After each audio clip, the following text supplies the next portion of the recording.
Esta emisora les da la bienvenida al programa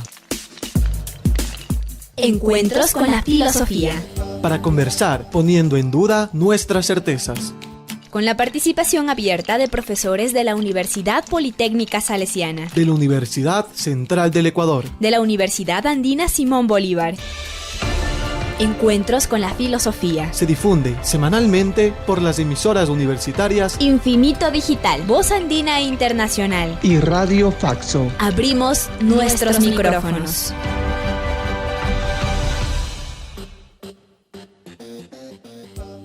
Bienvenidos y bienvenidas al programa semanal Encuentros con las Filosofías. Les saluda Edison Aguilar Santa Cruz. Saludo a Tito Chela en la cabina de Radio Voz Andina Internacional. Saludo al invitado de esta semana, Carlos Rojas Reyes, estudioso del pensamiento marxista, especialmente en la reconstrucción de la dialéctica de El Capital, enfocado en repensar la conciencia de clase desde una perspectiva contemporánea. Simultáneamente estudia estética y ontología del pensamiento andino. Doctor en estudios culturales latinoamericanos, ex docente de filosofía en la Universidad de Cuenca y en la Universidad de la SUAY. Sus publicaciones: Introducción al pensamiento marxista, Tiempo, sujetos y conciencia, Estéticas caníbales, 3 volúmenes, Ontología amerindia. Esta semana, Carlos Rojas, en la serie temática dialéctica, presenta la segunda parte del espíritu científico de Marx. Bienvenido, Carlos. Buenos días, Edson. La semana pasada habíamos empezado con esta revisión del espíritu científico de Marx y nos quedó pendiente lo que se podría denominar la epistemología marxista, que va a ir desarrollando algunos conceptos muy importantes como inmanencia, inherencia y necesidad, totalizaciones, el manejo particular del tiempo, periodos y ciclos. ¿Qué nos puedes decir al respecto? Bien, creo que una de las consecuencias de esta lectura cercana de Marx es el hecho de que en Marx se constituye un lenguaje teórico. Hay un lenguaje teórico en Marx que es plenamente visible. Y este lenguaje teórico, bueno, conocemos, ¿no? Tenemos la forma valor, el valor de uso, la mercancía, el dinero, la competencia, la cooperación, etcétera, ¿no? La tasa de ganancia, en fin, hay toda una terminología técnica que está definida de manera rigurosa. Es decir, cada uno de los términos se define con precisión y su sentido se mantiene a lo largo del Capital y de los manuscritos de Marx. En ese sentido, hay en Marx un lenguaje teórico que es uno de los requisitos para que una ciencia sea tal. Digamos, entras a una ciencia y dices un gen es, entonces defines lo que es un gen y eso vale para todos los ámbitos de la biología. No puedes cambiar el significado del término. Entonces hay un lenguaje riguroso de la crítica de la economía política que está en Marx. Ahora bien, a lo que me quiero referir en este momento es que hay una serie de categorías, en este caso, que son epistemo-metodológicas que van junto con estas categorías científicas. Marx también desarrolla su propia epistemología dialéctica, que está entera por escribirse, reconstruirse, hacerse. Y aquí tienes tú una serie de términos, unos que son bastante conocidos en la tradición marxista, y otros que están ahí, pero que son bastante novedosos y que Marx los introduce. Pero incluso aquellos términos que son parte de esta tradición, como he dicho, Marx los utiliza de otra manera, los redefine, los repiensa, no los deja tal como nosotros lo vemos quizás en lo que se llama la lógica dialéctica. Y yo no voy a poder tratar todos los términos, que son muchos desde luego, pero voy a centrarme, quizás tomar ejemplos. Tomemos 1 o 2 ejemplos de términos muy conocidos que Marx los repiensa, y términos que no son conocidos, pero que están ahí funcionando todo el tiempo. Entonces tomemos uno que es así, pareciera como si fuera la marca de identidad del marxismo, ¿no? Si eres marxista, tienes que adherir al concepto de totalidad. Y pareciera también que solamente desde la perspectiva marxista se podría ver la totalidad de los elementos de una realidad. Pero claro, este concepto de totalidad así colocado es poco operativo, dijéramos, poco funcional, porque cuando tú dices yo voy a enfrentar la totalidad de un fenómeno, el problema de la epidemia del COVID, desde luego que no puedes enfrentar la totalidad del fenómeno porque tiene demasiados elementos. Entonces hay una primera restricción. Estás entendiendo por totalidad las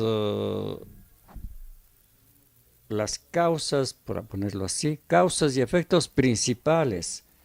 Pero cuando dices principales, ya estás haciendo una restricción de la totalidad. Es la totalidad, pero la totalidad se refiere a los aspectos fundamentales. Bueno, claro, ahí ya todos estamos de acuerdo. Pero todas las ciencias en este sentido serían totalizantes porque todas quieren ver esto. Entonces, eso no significa que Marx no utilice el concepto de totalidad, sino que en vez de esta noción sobredimensionada de totalidad, que es imprecisa, para Marx lo que se abre son lo que podríamos llamar totalizaciones, ¿no? En donde por totalizaciones entendemos, vamos a comprender el campo del dinero y vamos a comprender todo el fenómeno del dinero, ¿no? El fenómeno completo del dinero, tanto en su función de medida del valor como en su función de circulación y en los mecanismos de los distintos tipos de manifestación del dinero, como es el oro y otras que hubo, y cómo eso se va a ir sustituyendo hasta eso no es de Marx, el dinero digital que tenemos aquí, pero esa es la totalización. Y dentro de eso vamos a entender por totalización que reconstruiremos o mostraremos o haremos una dilucidación precisa de las conexiones internas de los distintos fenómenos que se van a representar en sus categorías respectivas del dinero. Entonces, esto es lo que es la noción de totalidad de Marx. No hay una noción sobredimensionada. Hay que decirlo, por cierto, que la palabra totalidad o totalización es rara en Marx, rarísima. No es que tú vas a encontrar que está trabajando en esto, ¿no? Luego un término muchísimo más usado por Marx es el término de necesidad. Y entonces la noción de necesidad no es una necesidad lógica, no es una necesidad deductiva. Cuando Marx dice de la forma de valor en el proceso capitalista de la compra y venta y la formación del equivalente general, el dinero es un fenómeno necesario, inherente, inmanente al capitalismo. No puede haber capitalismo sin dinero. De hecho, el capital llega a su formación plena cuando hay dinero. Entonces el dinero es necesario al capital. Pero ¿qué quiere decir necesario? No es una necesidad deductiva, lógica, que está impuesta ahí desde cero, sino es una necesidad de otro tipo. Y el tipo de necesidad que viene de aquí es primero interna al capital. O sea, el dinero como medida del valor solo existe si es que hay capital, si no, obviamente, el dinero existe, pero con otras funciones, claro, pero esta de ser medida del valor se desprende de, o sea, pongámoslo en términos, si se quiere, de cualquier argumentación científica, es decir, si tú tienes, sí y solo tienes PQRS, entonces tienes X, Y, Z. Es decir, solamente si concurren este conjunto de fenómenos, si nosotros constatamos que concurren este conjunto de fenómenos, entonces obligatoriamente hay estos otros fenómenos. Si nosotros tenemos la baja tendencial de la ganancia, si tenemos que se altera la relación entre capital variable y capital constante, si vemos que hay una crisis, digamos, que hay sobreproducción, entonces necesariamente el capital va a entrar en crisis, va a entrar en recesión. Es ese tipo de necesidad del que estamos hablando. No es una necesidad absoluta, no es una necesidad total, puede admitir excepciones. Entonces, como ves, la noción de necesidad, y esto tiene que ver también con un problema enorme, no es determinista. No hay aquí un determinismo, es otro tipo de concepción. Y luego nosotros tenemos términos que están en Marx, que son, como he estado insistiendo en todo este tiempo, extremadamente frecuentes, que no aparecen en ningún estudio de la dialéctica, como es la noción de expresión. Y entonces la noción de expresión en Marx, como tiene muchas palabras, tiene un sentido operativo, común, normal, que es decir, este celular se expresa en $120. Es la expresión matemática y mucho de estas nociones operativas y en Marx. Pero también la noción de expresión está vinculada a su mirada fenomenológica, porque cuando Marx quiere decir que la forma valor va a derivarse o va a encontrar necesariamente con el dinero, Marx dice la forma valor se expresa en el dinero. ¿Ves? No dice está determinada, el dinero está determinado por la forma valor, o lo dice muy ocasionalmente, sino que va para distintos, eso estoy tratando de mostrar esta terminología.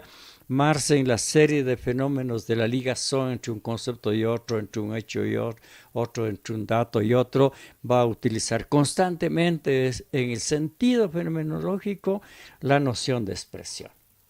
Y también yo creo que hay que ir finalmente con la palabra, que como digo también es un trauma en la dialéctica y un punto de identidad, que es la determinación, ¿no? Que viene de lo concreto, es la síntesis de múltiples determinaciones de la frase que está en Hegel, ¿no? que es lo que es la matriz de la dialéctica hegeliana.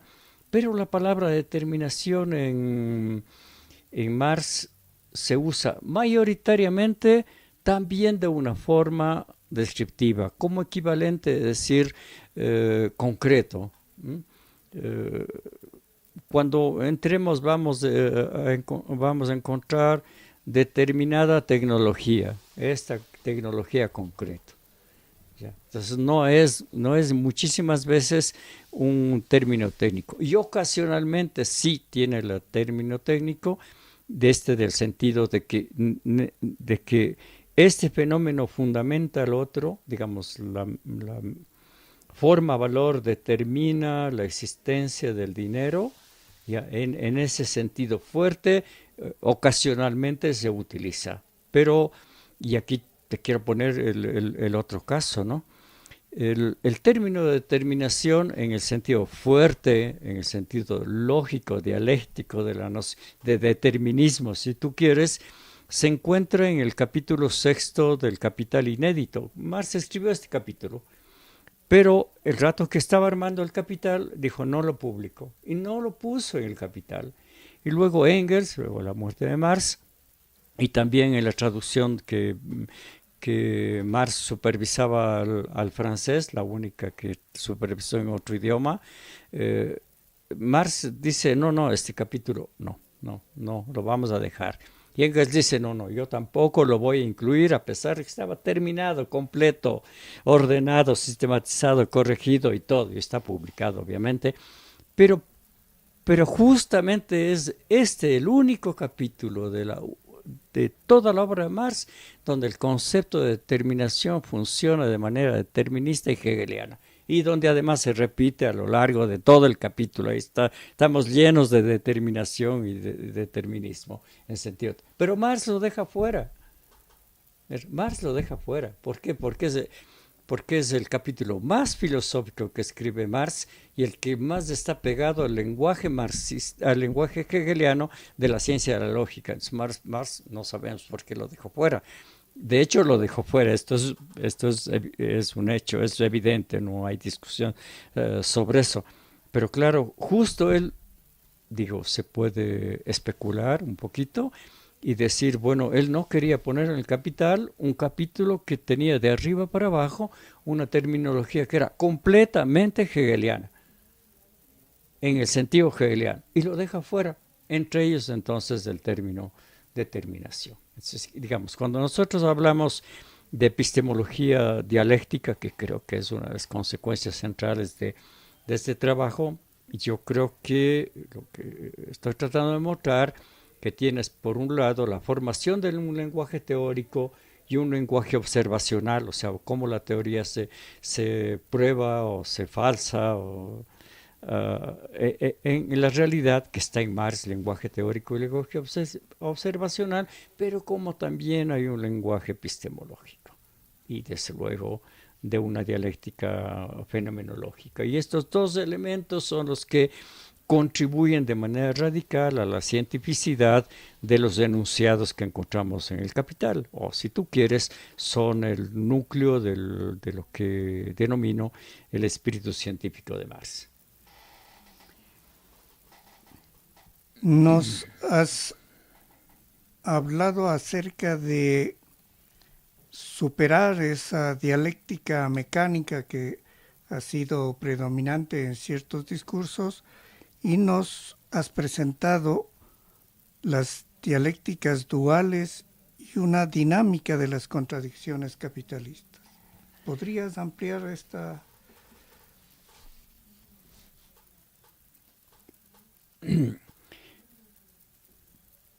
Nuevamente, cuando tú miras la dialéctica, sobre todo la dialéctica vulgar, más que la dialéctica crítica, que hemos tenido por un siglo, realmente hay una insistencia en esta visión de tesis, antítesis, síntesis, o lo cual es mucho más correcto, de posición, negación y negación de la negación.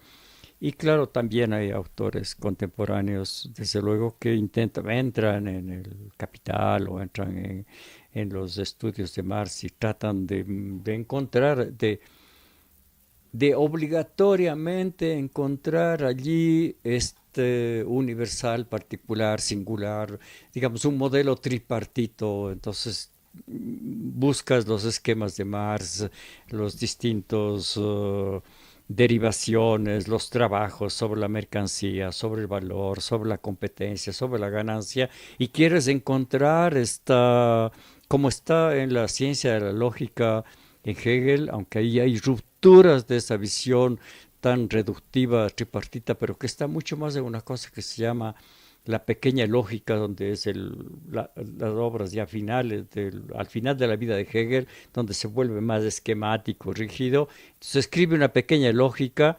que pertenece a la Enciclopedia de la Ciencia del Espíritu, es una parte, y allí ves tú esta rigidez que obligatoriamente le impone a la cultura, al pensamiento, a la filosofía, a la religión, un mecanismo tripartito, pero rígido a más no poder. Es de las peores obras digamos, una de las pocas malas de Hegel, que tiene cosas que en general son maravillosas, ¿no? Es, dijéramos, como una especie de mal resumen de la ciencia de la lógica.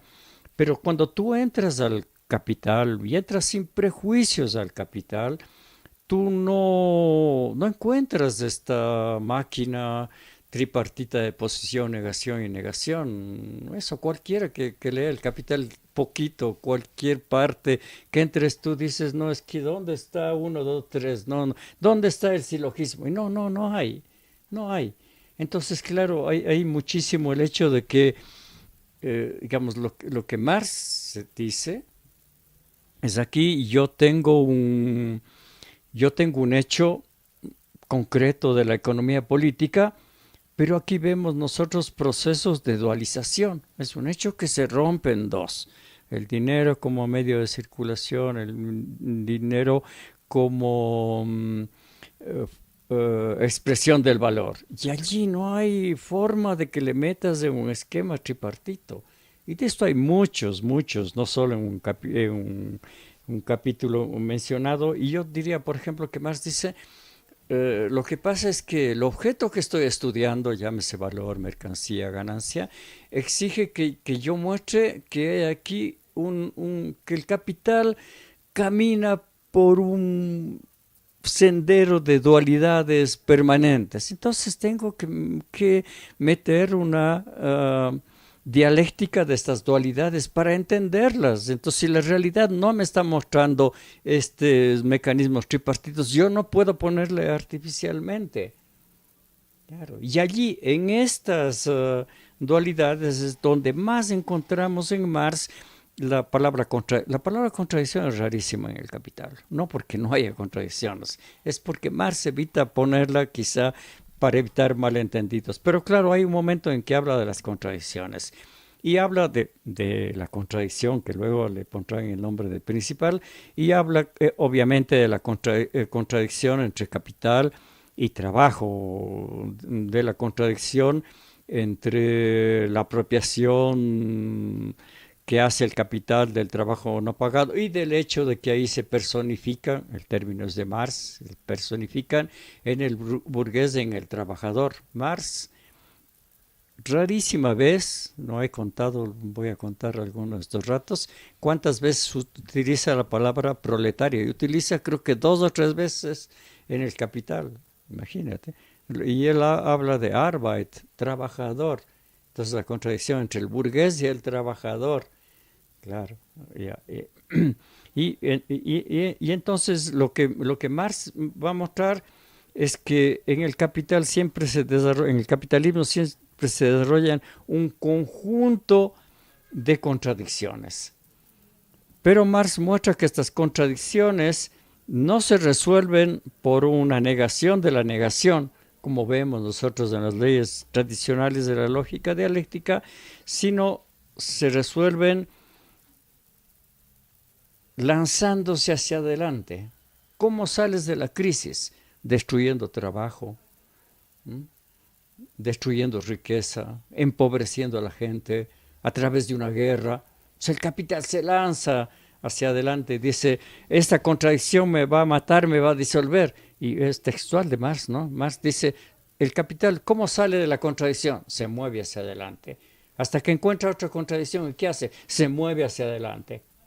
Estamos en una contradicción terrible y el capital entra en una crisis. Entonces, ¿cómo salimos de esta crisis? Ya no nos sirven los gobiernos ni populistas ni socialdemócratas. Entonces el capital busca la medida política más extrema, gobiernos autoritarios, fascismo. El fascismo era eso, ¿no? El fascismo era cómo escapar de la peor crisis y entonces escapas a esa forma atroz de gobierno, como tú ves. Pero aquí creo que la lección importante es mostrar esta enorme riqueza de la dialéctica marxista dentro, ¿no? Que mira ante todo al objeto, que dice, ¿qué dialéctica necesita el objeto? No qué dialéctica yo le tengo que imponer al objeto. Y allí, como ves, hay una diferencia enorme. Hablabas de objetos y entonces podríamos preguntar sobre los diversos procesos de objetivación. Claro, creo que este es otro de los temas epistemológicos grandes que en Marx, siguiendo de hecho esta dialéctica fenomenológica, todas las formas sociales, si quieres, de las que estamos, tienen que objetivarse. Es decir, la fuerza de trabajo que compra el capitalista, yo compro 8 horas de 30 obreros y me van a valer X cantidad de dólares. Ya, pero digamos, cuando el capitalista compra la fuerza de trabajo, digamos, no es que llega el trabajador y se sienta y dice, yo compré su tiempo, quiero que esté sentado ahí 8 horas. Obviamente sería absurdo. Pero dijéramos, no puede comprar directamente el tiempo, nadie puede comprar el tiempo del otro directamente, sino tiene que comprar la objetivación de ese tiempo. Es decir, cuando tú vas a la universidad y compran tu fuerza de trabajo intelectual, por ponerlo así, no te dicen, bueno, hemos comprado su tiempo, siéntese ahí, aunque hay muchas de esas cosas absurdas ahí en las universidades, sino te dicen, es a través de la objetivación, y esa objetivación se mide cuantitativamente por los 60 minutos de hora de clase, que además usted tiene que marcar la huella o firmar, y te pago, y eso tiene un cálculo dinerario por el cual te pago. O se mide por el número de páginas del artículo científico que estés escribiendo. O usted ha escrito 3 o 10 artículos científicos, entonces eso se valora de esta manera. Dijéramos, para Marx hay una necesidad de un sistema de objetivación. Digamos, toda sociedad es un sistema de objetivaciones que se están dando, objetivaciones en productos materiales, en productos virtuales, en productos conceptuales, como cuando escribes un libro, pero digamos, solo somos seres humanos en la medida en la que nos objetivamos. Entonces, el problema no se deriva en la objetivación, o sea, la objetivación no importa, incluso en el comunismo, la única manera que te paguen tu fuerza de trabajo es en la medida que se objetive. O sea, no hay forma de escaparse. En esto Marx es profundamente materialista, como ves. El problema es cuando ese objeto, ya no eres dueño de ese objeto, cuando ese objeto se opone a ti, cuando ese objeto ya se contrapone a lo que tú eres y otro se apropia de ese objeto.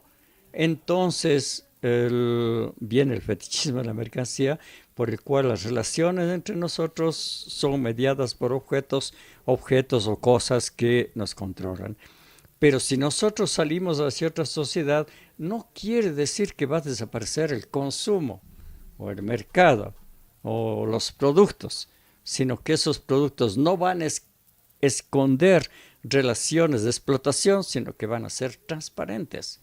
Y Marx lo dice en un capítulo, página y media, donde describe lo que es el comunismo, lo dice con toda claridad. En el escaso tiempo que nos queda, preguntaría cuáles son los componentes de esta dialéctica fenomenológica. Yo creo que esta última cuestión puede servirnos para sintetizar, ¿no? Digamos, la dialéctica fenomenológica que responde a la pregunta, bueno, finalmente, ¿qué es la dialéctica para Marx, ¿no? Cuando tú estás haciendo ciencia como una perspectiva dialéctica, ¿cuándo estás pensando dialécticamente? Y dijéramos, estás pensando dialécticamente cuando produces una ciencia que reconstruye sus aspectos esenciales, o si tú quieres, las conexiones internas fundamentales de esa ciencia, tú estás haciendo dialéctica. Esto es, digamos, una mirada crítica de una ciencia es cuando tú dices, sí, esta ciencia tiene un montón de enunciados que son válidos, pero le falta algo, ¿no? Smith ha dicho muchas cosas que son plenamente válidas, pero se queda a la puerta del infierno y no puede entrar al infierno del capital porque no puede llegar a la noción fundamental, a la conexión interna fundamental, que es la forma-valor. Entonces la ciencia tiene que ser una ciencia crítica. Pero esa ciencia crítica te tiene que mostrar, y este es el segundo elemento vital de cualquier concepción dialéctica, te tiene que mostrar que cuando se produce estos fenómenos de objetivación, estos fenómenos son también de subjetivación. Entonces viene la compra y venta o viene la producción y surge el comprador y el vendedor y surge el capitalista y el trabajador. Entonces hay sujetos sociales, sujetos, digamos. Una mirada dialéctica se pregunta siempre, en este fenómeno que estás estudiando, no importa el área que estés estudiando, de las ciencias sociales obviamente, se producen fenómenos de constitución de sujetos y subjetividades. Y esto es fundamental que entendamos, con sus antagonismos y sus contradicciones, desde luego que tienes que mirar que están adentro. Y el tercer elemento que es completamente indispensable, y por esto el Capital es una obra política, fundamentalmente política, digamos, todos estos estudios, razonamientos, todo este pensamiento crítico que estás teniendo en la ciencia o fuera de la ciencia, en la vida política real, deben tener una intención emancipatoria. Entonces, sin esto no hay dialéctica. Sin estos tres elementos no hay dialéctica. Sin mirar las conexiones internas esenciales, sin los procesos de sujetos y subjetivaciones, y sin esta orientación emancipadora, no hay dialéctica. También es útil porque no todo tiene que ser dialéctico. Claro, pero si tú quieres tener una mirada dialéctica, estos tres elementos que son profundamente fenomenológicos constituyen lo que es una dialéctica. Así uno podría responder a la pregunta, y bueno, finalmente, ¿qué cosa mismo es la dialéctica? Bien, concluimos este encuentro semanal con las filosofías. Agradecemos a Tito Chela en la cabina de Radio Voz Andina Internacional, a Carlos Rojas Reyes y a ustedes, Radio Escuchas. Sus comentarios y sugerencias al correo electrónico encuentrosconlafilosofía@gmail.com. Hasta el próximo encuentro con las filosofías. Agradecemos su sintonía a Encuentros con la filosofía. el programa que impulsa el filosofar como acción compartida desde las radios universitarias. Les invitamos a compartir las próximas emisiones de Encuentros con la filosofía por esta emisora.